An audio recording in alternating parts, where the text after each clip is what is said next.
Hello guys, welcome back to channel.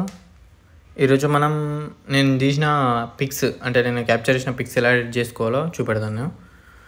First ఏం చేయాలంటే మన ఎడిట్స్లోకి వెళ్ళాలి. ఎడిట్స్లోకి వెళ్ళి కొందరు ఓవర్ ఎడిటింగ్ చేస్తారు. సో మనం నేచురల్గా ఎలా ఎడిట్ చేసుకోవాలో చూద్దాం. ఎడిట్స్లోకి వెళ్ళి ఎక్స్పోజర్ ఉంటుంది, కొంచెం తగ్గించుకోవాలి. మైనస్ చేసుకుందాం కొంచెం, ఒక 3, 8, 9, 10. కాంట్రాక్ట్. నెక్స్ట్ హైలైట్స్ కొంచెం పెంచుకుందాం. నెక్స్ట్ షాడోస్ ఒక 6 ఇలా ఎడిట్ చేసుకోవాలి.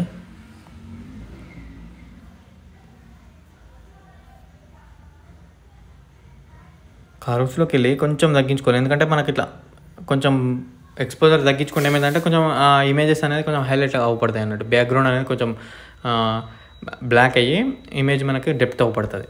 నెక్స్ట్ కలర్స్లోకి వెళ్ళి టెంపరేచర్ ఉంది కదా, కొంచెం లెఫ్ట్ సైడ్ అంటే కొంచెం బ్లూ కలర్ లాగా తీసుకుందాం. వైబ్రెన్స్ ఒక 12 తీసుకుందాం, 12 or 7. సాచురేషన్ చేసుకున్న తర్వాత మన కలర్స్లోకి వెళ్ళి రెడ్ని ఏం టచ్ చేయదు. రెడ్ని టచ్ చేస్తే వాళ్ళు ఉన్న అవి ఏంటి అంటే ప్రొమగానెట్స్ ఉంటాయి, దాదిమ్మ సీడ్స్. అవి చేంజ్ అయిపోతాయి. అవి చేంజ్ కావద్దు మనకి. ఒక ఆరెంజ్లోకి వెళ్ళి చూడండి ఎలా చేస్తున్నాను.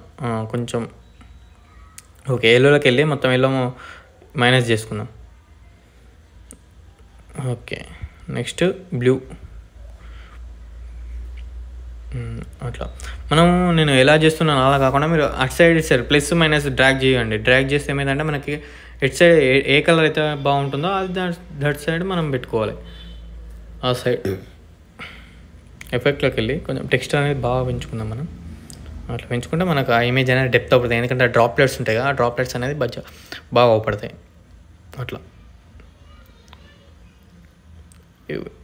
ఇది కొంచెం ఇది మెయిన్, ఎందుకంటే నేను వీడియోస్లో ప్రతి వీడియోలో చెప్తాను నేను చుట్టూ అనేది బ్లాక్ షేడ్ వస్తాను. బ్లాక్ షేడ్ వల్ల మనకి ఇమేజ్ డెప్త్ అవపడుతుంది, నీట్గా అవపడుతుంది.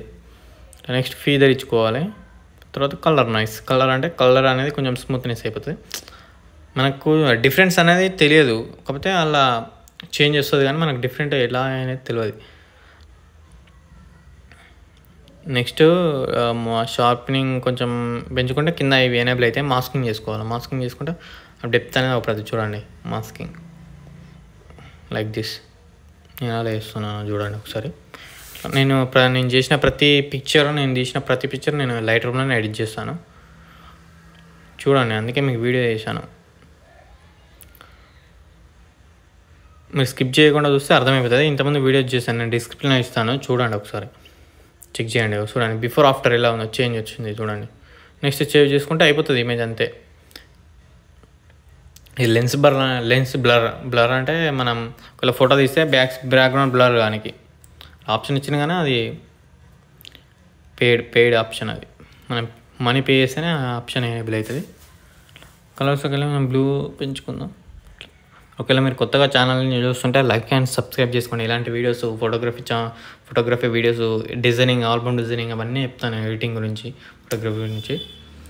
మీరు లైక్ చేసి సబ్స్క్రైబ్ చేసుకొని నాకు సపోర్ట్ చేయండి, నేను వీడియోస్ చేస్తాను. ఏమైనా డౌట్స్ ఉంటే కామెంట్ చేయండి. సేవ్ కాపీ చేసుకోవాలి. సేవ్ చేసుకుంటే సేవ్ అయిపోతుంది అంతే. మనం ఎక్స్పోర్ట్ కూడా చేసుకోవచ్చు. ఎక్స్పోర్ట్ అంటే మనం మాన్యువల్గా అన్నట్టు పిక్సెల్స్ అవన్నీ మనమే పెట్టుకోవాలి.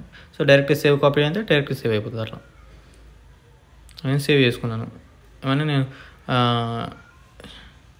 ఫోటో తీసాను చూడండి, ఎంత మంచిగా పడుతుందో, నీట్గా డిఫరెంట్ చూడండి, డెప్త్ అవపడుతుంది ఇమేజ్. ఫస్ట్ ఇమేజ్ ఇది తీసింది, నెక్స్ట్ ఎడిటెడ్ చూడండి. జూమ్ చేసి చూపెడతాను. డ్రాప్లెట్స్ అనేది మంచిగా హైలైట్స్ అవపడుతున్నాయి, దీంట్లో అవపడతలేదు చూడండి. ఎడిటెడ్. సేవ్ కాపీ చేసుకుంటే సేవ్ అయిపోతుంది. నెక్స్ట్ ఎక్స్పోర్ట్ యాజ్ కొట్టుకున్నాను అనుకో, ఎక్స్పోర్ట్ యాజ్ కూడా చేసుకోవచ్చు.